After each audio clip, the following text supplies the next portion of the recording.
es completamente inconcebible, pero lo que sí me interesa para vosotros, educados en una tradición platónico-cristiana, que ha leído incluso a Aristóteles hasta nuestros días, en fin, asunto en el que espero estar contribuyendo, desde una posición platónica, la sorpresa es que precisamente esa es la posición no helena. La posición pitagórico-platónica es una posición orientalizante, incluso por eso, en esos anecdotarios que yo os he comentado que son tan sintomáticos de vez en cuando, siempre se dice, y Pitágoras había viajado a Egipto, y tenía contacto con India, y para explicar que desde luego no pertenecía a la tradición estrictamente helena, es decir, a las tradiciones, ahora ya sin más generalidades, si lo queréis estudiar en precisión, a las tradiciones dóricas, a partir de las invasiones del siglo XI a.C., en su fusión con las tradiciones mediterráneas, todas las cuales estas las conocemos hasta es decir, las tradiciones cretenses, las tradiciones minoicas, las que hemos tenido intactas, por ejemplo, en una isla como Ebusus, como Ibiza, hasta hace 30 o 40 años, ¿verdad? Tradiciones pelasgias, tradiciones matriarcales, de no distribución de la propiedad privada,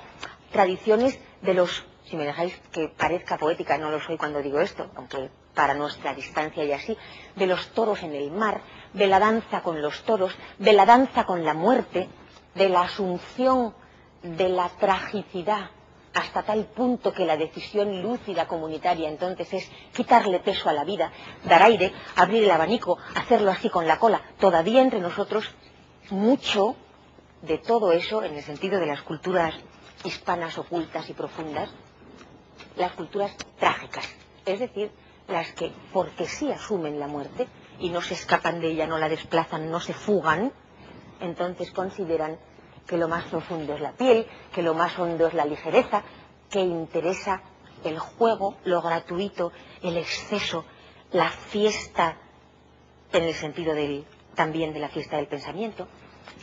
Las tradiciones helenas no son tradiciones escatológicas, ni las mediterráneas, ni las dorias, a partir de las invasiones, ¿verdad? Por lo tanto, y esa asunción de la muerte, que es una cosa insólita, esas no doctrinas de salvación, esas no escatologías,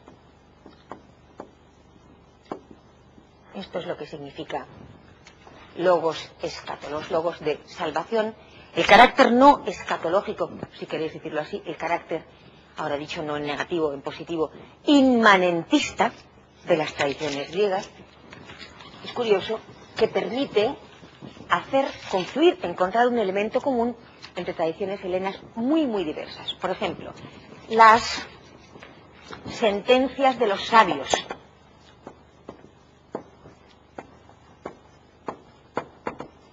los poemas llamados poemas nómicos, las sabidurías oraculares,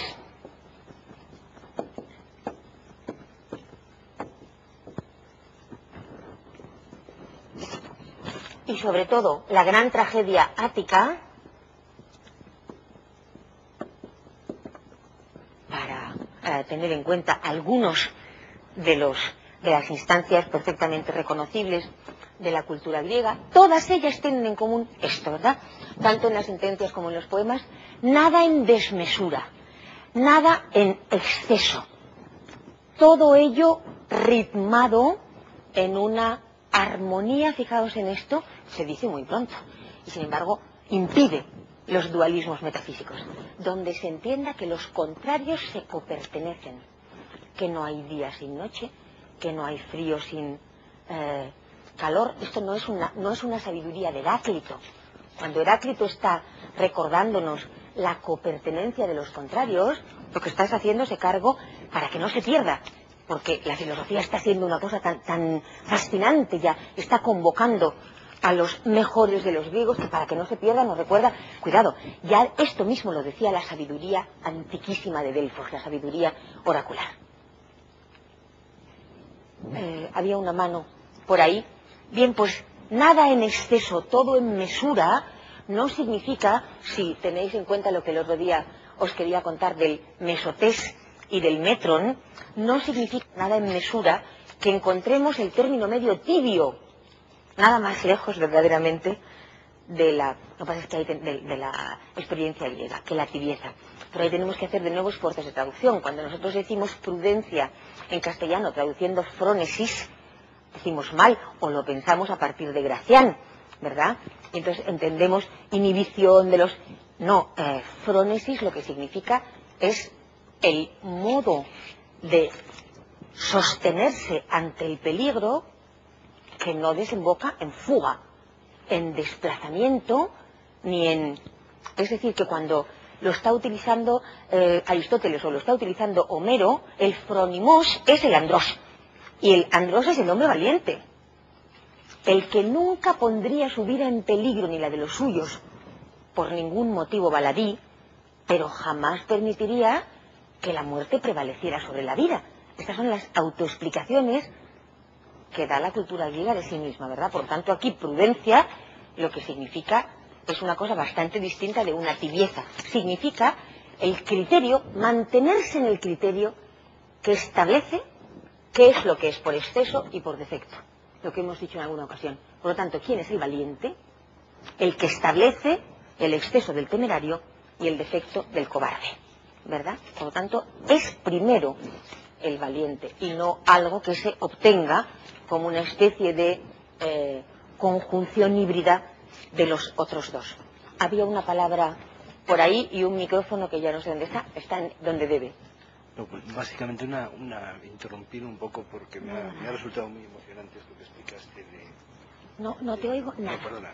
Y los demás a lo mejor tampoco, ese es un sitio inadecuado. Pues, no, me ha resultado muy emocionante esto que has explicado, ¿no? De la oralidad, en relación con el mito y también mezclarlo con la música improvisada, ¿no? Que estabas comentando, ¿no? Porque de alguna forma también dentro de este sin exceso uno entendería que es muy difícil hacer excesos en una música que tiene una multiplicidad nacida, por ejemplo, de esto frente a una música. Entonces te quería comentar una anécdota que de repente me ha venido a la mente, pero que se vincula mucho con la crítica a la tradición metafísica occidental y lo que tú nos has hablado de cómo eso deriva en una maquinaria bélica brutal. Es una anécdota real. Estoy hablando con un músico indio, un músico de tablas, que entonces, comentando acerca de si no le gustaba la música clásica occidental, dijo que no le gustaba porque le sonaba siempre a marchas militares, lo que nosotros consideramos como Bach. Quiero decir que esa rigidez a él lo consideraba algo vinculado fundamentalmente a una maquinaria militar, simplemente porque los ritmos eran cuadrados, ¿no?, frente a lo que tú estás diciendo, pero que quería comentarlo porque de repente me resultó muy... Me gustaría mucho que retomaras y vosotros, el grupo también, esta cuestión cuando hablemos de la crítica de Heráclito y Parménides al pitagorismo. Y, bueno, solo antes decir una pequeñez, ¿no?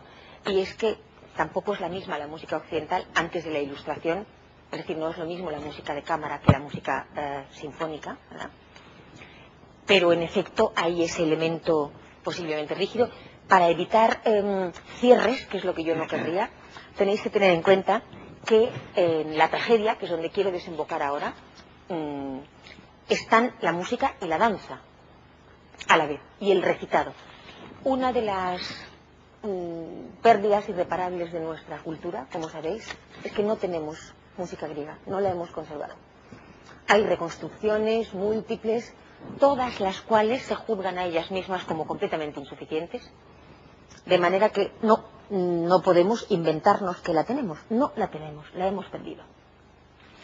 Tenéis que daros cuenta de que los recitados que conservamos de Sófocles, de Esquilo, de Eurípides, por hablar de los grandes trágicos, eran con música y al mismo tiempo con danza. Me importa para nuestro